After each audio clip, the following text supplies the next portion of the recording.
We continue now at the top of Daf Samech b Mesechet Sanhedrin. This is Sanhedrin Daf 69b. On the previous summit, the Gemara was discussing whether we follow rov, whether we follow majority when it comes to capital punishment, to dinei nefashos, and Rav Yomi is bringing a proof from a Mishnah in Meseches needed that we in fact do follow rov. The case over here is talking about the bia, the act of relations of a girl who is just 3 years old, and the Mishnah says that it is considered an act of relations, even with regards to issues of adultery, that we would say the person is put to death. And so the Gemara now says, V'yamayna, why should that be true?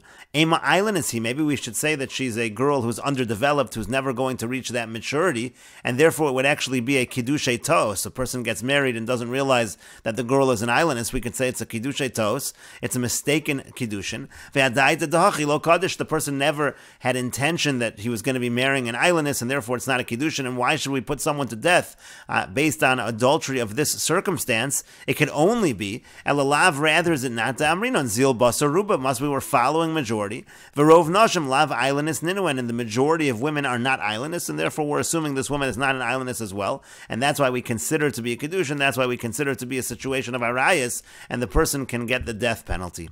Rashi explains, V'amai dilma islandess timtza, maybe will turn out she's an islandess. V'nimtzu kiddushay tos, it will turn out that her kiddushin was a mistake. Di'adaitu dahachi lo kaddish, because the kiddushin was not with that intention. V'lav eshes ishi, and therefore she's not a married woman. And so again, this seems to be a proof that we follow rov, we follow majority when it comes to dinei nefashos. And the Gemara says, Lo no, my chayev oleh de katani. What does it mean over here that a person is chayev, and this is considered to be a woman with kiddushin? That's talking carbon. That's actually talking, if it was done by mistake, the person would be liable to bring a carbon. But we're not talking about the death penalty at all over here. And Rashi says, carbon uveshogeg. We're talking here about beshogeg, dazlin, and basaruba. When it comes to beshogeg, so there actually, yes, we do follow rov. Avol mikta lo katalina mishum, but we wouldn't give someone the death penalty based on majority. But the Gemara continues, how can you say that we're just talking about a carbon, v'hamu mosin al yada katani, but it said in the Mishnah that you can put people to death through her, and so therefore you see we are talking about the death penalty. And the Gemara says to that, when we talk about the death penalty, that's talking about a situation where she has relations with her father. We're not talking about a situation of kiddushin, and therefore that does not pose a problem. But the Gemara continues, but it says any one of the arayas, and that would include situations of adultery. You can't say that we're just talking about relatives. And so therefore, again, we are back to our question, or back to our proof rather. This seems to indicate that we do follow rov when it comes to dinei nefashos. And the Gemara still says it's not necessarily a proof. And rather here, what are we talking? To kibloi love. Maybe it was accepted, meaning he accepted when there was a kiddushin with this girl, he accepted the fact that maybe she would in fact be an islandess, and he accepted the kiddushin even under those conditions, and that's why in this situation there in fact would be the death penalty. And Rashi explains, the husband accepted even if she would turn out to be an islandess, kiddushin, that still he wants to marry her, and therefore the kiddushin would still be a kiddushin. And the Gemara continues, Tanu Rabbanan, the rabbis taught, Hamisuleles bivnakat, and if somebody acts in a way of pritzos, in an inappropriate manner with her son who is a minor, the Rabban, he does the initial part of intercourse with her. Beis Shammai Omer, Beis Shammai say, Paslam in a kahuna, that disqualifies her from the kahuna. Beis Hillel machshir, but Beis Hillel say that she's not disqualified from the kahuna. And Rashi explains, again, Hamisuleles, lashon pritzos, we're talking about a language of pritzos over here, something inappropriate. The Rabba, ikolaman Damar hara zunashika. Some say hara is kissing. Kissing over here means to say that the aver just touches. And some say it's when the crown enters, so it enters a little further. In any case, paslam and akuna, in any case, it says over here that according to Beis Shammai, she's disqualified from the kuna. Umeshavi la zona, she's considered to be a zona. The hara kigmar bia, because that hara, that beginning of the act of relations, is like a full act of relations. Kedaminim begemara diavamas, like we say in the Gemara in Yavamas, over Perkandil and earlier, Umiu misa la mechayva could go and shalo hisru behen. Now there wouldn't be misa over here because we're talking about a situation where there was no warning. Ubeisil machshir, and Beisil say that in such a situation she's not disqualified. The reason why is we're going to explain that a katan, a minor, is not able to have a real act of relations, and that's why she is not disqualified. And the Gemara continues, Amar Rabbi Chia Bereid de Rava bar Nachmani, Amar Rav Chisda, Rabbi Chia the son of Rava bar Nachmani says, that Rav Chisda says, V'amri Lamar Rav Chisda, Amar Zeiri, some say it's Rav Chisda, who says that Zeiri says, Hakol Modim. When it comes to this halacha, everybody admits, Beben Teisha Shanim V'yom Echad, that if the son, who's a minor, if this son is 9 years old in a day, Shebiyoso Bia, everybody agrees that in such a situation, that act of relations is in fact an act of relations. And Pachos Mi Ben Shmon, and everybody agrees if he's less than 8 years old, she'ein biyaso biyah. Everybody agrees that that act of relations is not an act of relations. Lo nechliku ela beben shmona. The whole machlokus Beis Shammai Beis Hillel is specifically when he's 8 years old. The Beis Shammai savri gamrinon midoros harishonim. Beis Shammai say we learn from the earlier generations that in fact even at 8 years old it can be considered an act of relations. Beis Hillel savri lo gamrinon midoros harishonim. But Beis Hillel they hold we don't learn from the earlier generations, and therefore we say that that is not considered an act of relations.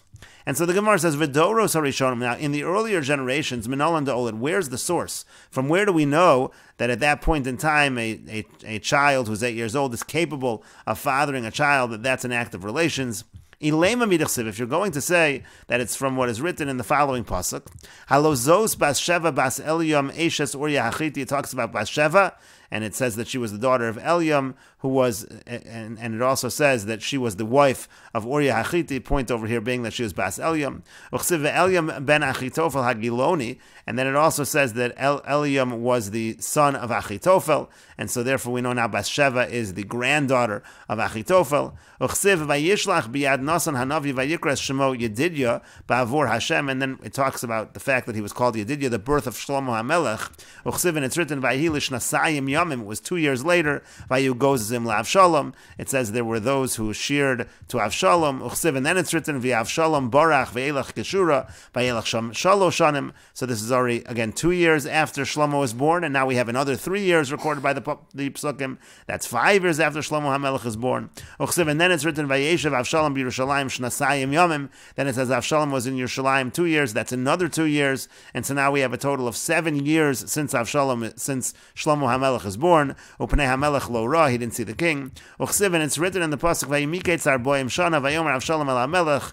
It says that Avshalom said to the king, El Chana, I'm going to go. Va'ashalim esnidri asher nadarti la'Hashem bechevron. Uchsiv v'achitofel ra ki lo neso atzaso. It says, again, Avshalom said he's going to go, and then it's written that Achitofel saw that his advice was not taken. Va'yachavo shesachamor v'yokam v'yelech al beiso el iro v'yitzav al beiso v'yechonik. It says at that point in time that Achitofel died. It says Achitofel killed himself. Uchsiv, and it's also written in the pasuk, Anshe damam umirmor lo yechetzu yemehem. People who are wicked people, they don't even live half of their days. V'tanya kol shnosav shel doeg, and so we learned based on that, the Brisa says that how long did Doeg live? Einon elo shloshim v'arba, he only lived for 34 years. V'shal Achitofel einon elo shloshim v'shalosh, and Achitofel, he only lived for 33 years. And so now the Gemara says, Kama haviluhu, so now how much was he? Tlasinu tlas, so we know that he was 33, Achitofel was 33 at the time that he died. And we know that Shlomo HaMelech at that time, as we just said, was 7 years old. So now Dal Sheva Dahave Shlomo. So now subtract 7 from 33, because that was Shlomo's age. Pashlahu Esrim V'Shis. So now you have left that he was 26 years old, meaning Achitofel was 26 years old when Shlomo HaMelech was born.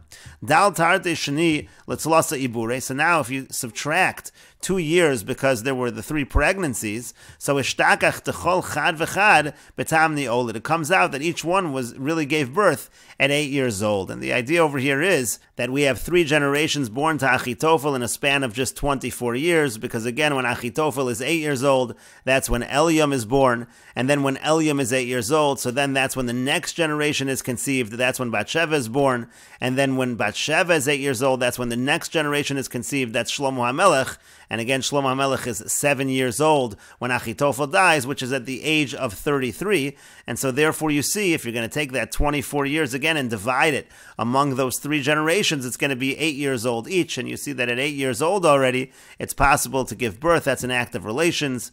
But the Gemara says, Mimai, but how is this a proof at all? Dilma tarvayu b'teisha old, and maybe the 2 men over here, they actually gave birth at 9 years old, meaning Achitofel and Eliam, they gave birth at 9 years old. Ubasheva olida b'shis, and actually Bathsheba, maybe she gave birth to Shlomo HaMelech, and that was just when she was 6 years old. Mishum de'ita sabari, because a woman is healthier in terms of able to give birth. And the Gemara says, Teidai, you should know that this is true. Da'havilov Vlad Meikar, because she actually had a child before this. Shlomo HaMelech was not even her first child. And so the Gemara says, Ela mehacha, rather from over here, the actual source that the act of relations of a boy of 8 years old is considered an act of relations is from the following. Eila told us Terach, it says in the Pasuk, these are the generations of Terach. Terach holed es Avram, it says Terach gave birth to Avram, es Nachor, ve'es Haran, and to Nachor, and to Haran Terach had 3 sons. Avram gadol mi Nachor shana, now if Avram was the oldest, so he was at least a year, let's say a year older than Nachor. Ve'Nachor gadol mi Haran shana, and Nachor was 1 year older than Haran. Nimtza Avram gadol shtei shanim me Haran, so it comes out that Avram, he was 2 years older than Haran. Uchsiv vayikach Avram v'Nachor lehem nashim, it says that Avram and Nachor, they married wives. The full pasuk over here is Vayikach Avram v'Nachor lehem nashim Shem Eishes Avram Sarai. It says that the wife of Avram was Sarah. V'Shem Eishes Nachor Milka bas Haran, and then it says that the wife of Nachor was Milka, who was the daughter of Haran. That would be the youngest of their brothers. Avi Milka v'Avi Yiska, and it says that Haran was the father of Milka and the father of Yiska.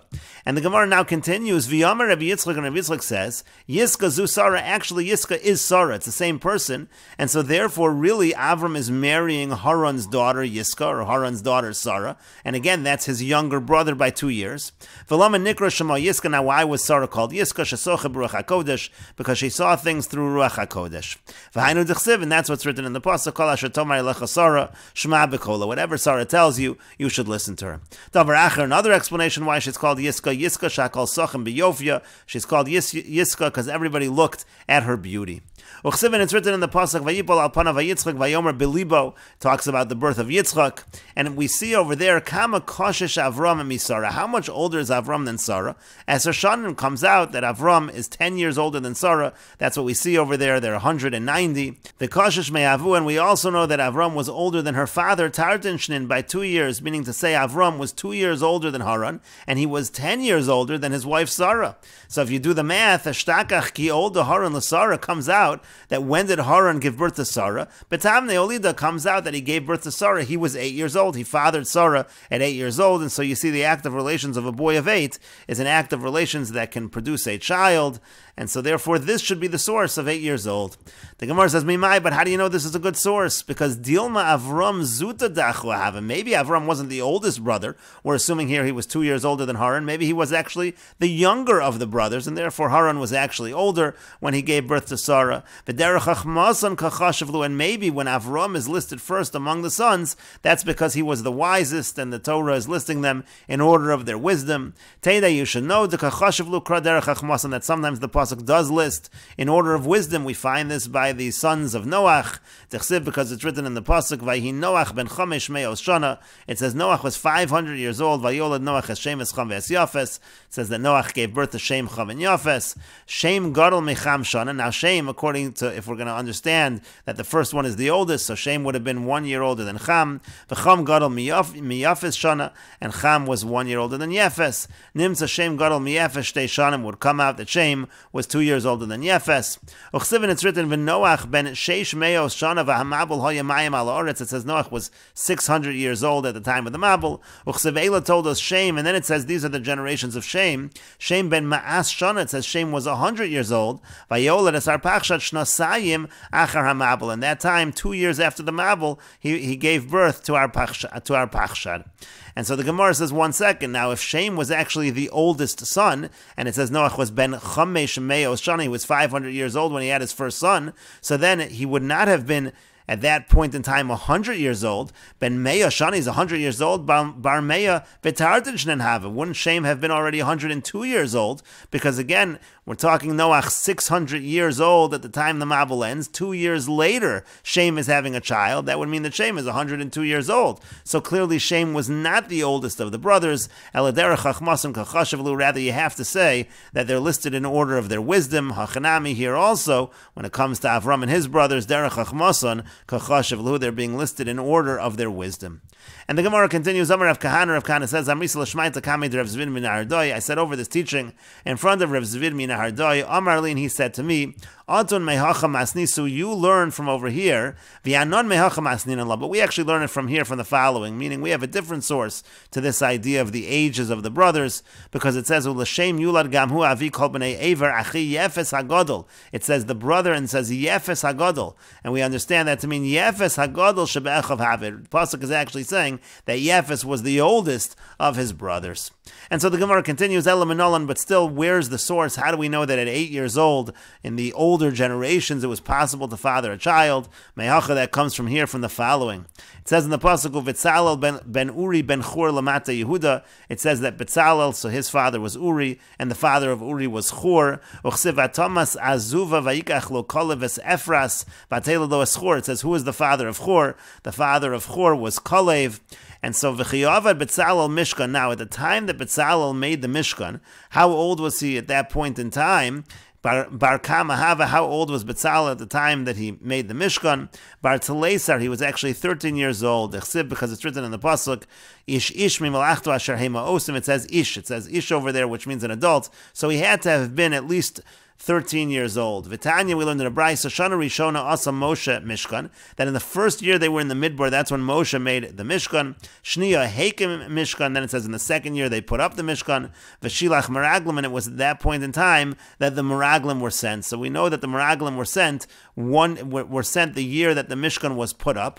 Uchsiv, and it's written, Ben Arboim Shana Anochi B'Shalach Moshe et Hashem. Kalev says he was 40 years old at that time that he was sent as one of the spies.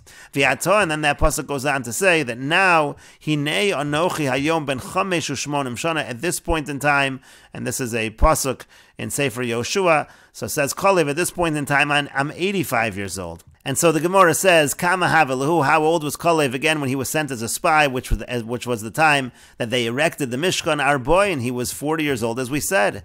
Now, Dalar Beisar Dahav Betzalel, that was 1 year after they began the construction of the Mishkan, at which point Betzalel was 14 years old, so you have to subtract that 14 years from the 40 years to figure out how much time there was for all these generations to be born. Pashalu Esrim V'Shei, so what's left is 26 years, because 40 minus 14 is 26. Dal Tarti Shani Detlasi Bure, and then you have to subtract 2 years for the 3 pregnancies. And that refers to the birth of Chur and Uri and Betzalel. So then again, we're only going to have 24 years and 3 generations born. It comes out that each one is born when the father was 8 years old. So you see again, at 8 years old, that is considered an act of relations. And the Gemara continues at the 2 dots. The Mishnah said, Ben velo bas, the halacha ben Sora Morer applies to a son and not a daughter. And the Gemara says, Tanya, we learned in a Brayso, Amar Rabbi Shimon says, Bedinu shetei bas ru'uya lios keben Sora Morer. Really, a daughter also should have been in the category, in the halacha of a ben Sora Morer. And we will continue with this discussion in the next video on Daf Ayin Amud Aleph.